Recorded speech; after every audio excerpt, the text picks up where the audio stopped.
Crypto stock మార్కెట్లో invest చేయొచ్చా? Crypto stock market అంటే చాలామందికి క్విక్ మనీ డ్రీమ్. కానీ క్రైస్తవులకి ఒక డౌట్, ఇది పాపమా లేక తెలివిగా యూజ్ చేసుకోవచ్చా? Let's find out. బైబుల్లో మనీ న్యూట్రల్గా ఉంది. బైబుల్ చెబుతుంది money is not evil but the love of money is the root of all evil. 1 Timothy 6:10 మనం చూడవచ్చు. అంటే డబ్బు ప్రాబ్లం కాదు, దాన్ని ఎలా యూజ్ చేస్తామన్నది main point. Crypto and stocks అంటే గ్యాంబ్లింగ్ కాదా? కొంతమంది అంటారు ఇది గ్యాంబ్లింగ్ లాంటిదని. కానీ డిఫరెన్స్ ఏమిటంటే గ్యాంబ్లింగ్ ప్యూర్ లక్ మీద, ఇన్వెస్ట్మెంట్ అనాలిసిస్, పేషెన్స్, విజ్డమ్ మీద.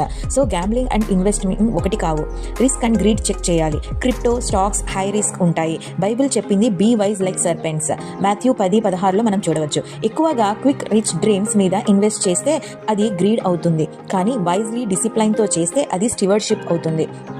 పర్పస్ ఆఫ్ ఇన్వెస్ట్మెంట్ని కూడా మనం చూడాలి. ఇన్వెస్ట్ చేసి ఎర్న్ అయ్యే మనీతో మీరు ఫ్యామిలీని బ్లెస్ చేయొచ్చు, దేవుని పనికి సపోర్ట్ చేయొచ్చు, పూర్కి హెల్ప్ చేయొచ్చు. దాంతో అది కూడా దేవునికి చేసిన సర్వీస్ అవుతుంది.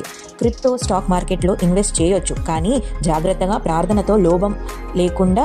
మనం సంపాదించిన డబ్బు దేవుని గౌరవపరచడానికే వాడితే అది సరైన ఇన్వెస్ట్మెంట్ అవుతుంది. ఈ వీడియో నచ్చితే లైక్ చేయండి, మీ ఫ్రెండ్స్తో షేర్ చేయండి. ఇంకా ఇలాంటి కోసం సబ్స్క్రైబ్ చేయండి.